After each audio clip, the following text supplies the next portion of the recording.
সবাই জানেন মাস্টার মহাশয় শ্রীম তার অমর সৃষ্টি কথামৃত, তিনি অমর হয়ে গেছেন, কথামৃত তো অমর রয়েছে। তো মাস্টার মহাশয় যখন প্রথম দিকে যাচ্ছেন শ্রীরামকৃষ্ণের কাছে, তখন তিনি জিজ্ঞেস করছেন শ্রীরামকৃষ্ণ একদিনের কথা, বলছে মাটির প্রতিমা তিনি তো নন।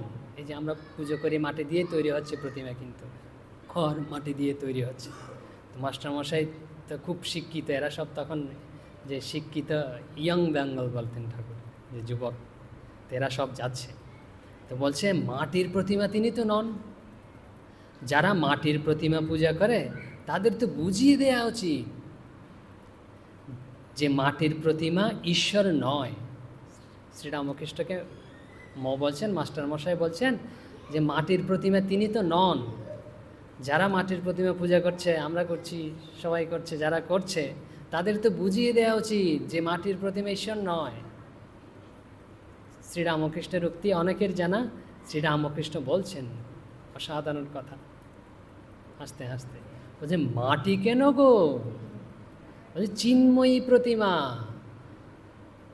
চিন্ময়, চিন্ময় মানে হচ্ছে জ্ঞানময়, চিন্ময় মানে হচ্ছে জ্ঞান, জ্ঞানময়, অনুভূতিময়, জীবন্ত। চিৎ শব্দের অর্থই হচ্ছে জ্ঞান। তো জ্ঞান মানে হচ্ছে অনুভূতি, যার অনুভূতি হচ্ছে জীবন্ত প্রতিমা। তো এই কথাটা নিয়ে আমরা পরে আর একটু বলবো, শ্রীরামকৃষ্ণের কথাটা শেষ করি।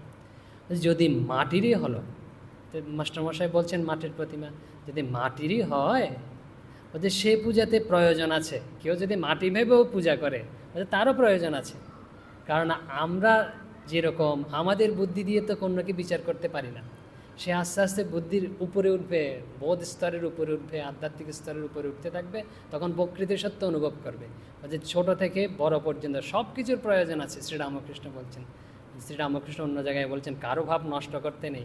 গীতায় একই কথা আছে, ভগবান বলছেন, বলছে নিজের ভাবটা কারো ভাবের মধ্যে দিয়ে অন্যের ভাবটা গুলিয়ে দেবে না, নষ্ট করে দেবে না ভগবান। বলতে যার যেরকম ভাব ওরকম সে আস্তে আস্তে উন্নত হবে। তো শ্রীরামকৃষ্ণ বলছেন যদি মাটিরই হয়, বলছে সে পূজার প্রয়োজন আছে।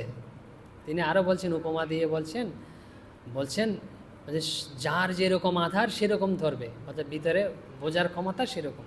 বলছে মায়ের বিভিন্ন ধরনের ছেলে রয়েছে, আমরা তো সবাই মায়ের ছেলে। তো মায়ের অনেক রকমের ছেলে রয়েছে। তো মাস এই খাদ্য যে তৈরি করে, খাবার যে তৈরি করে, বিভিন্ন জনের বিভিন্ন পছন্দ, বিভিন্ন রুচি, হজম শক্তি বিভিন্ন, সে অনুযায়ী বিভিন্ন ধরনের একই খাবার বিভিন্নভাবে তৈরি করে এবং বিভিন্নভাবে পরিবেশন করে, যাতে ওর রোচক হয়, রুচি হয়।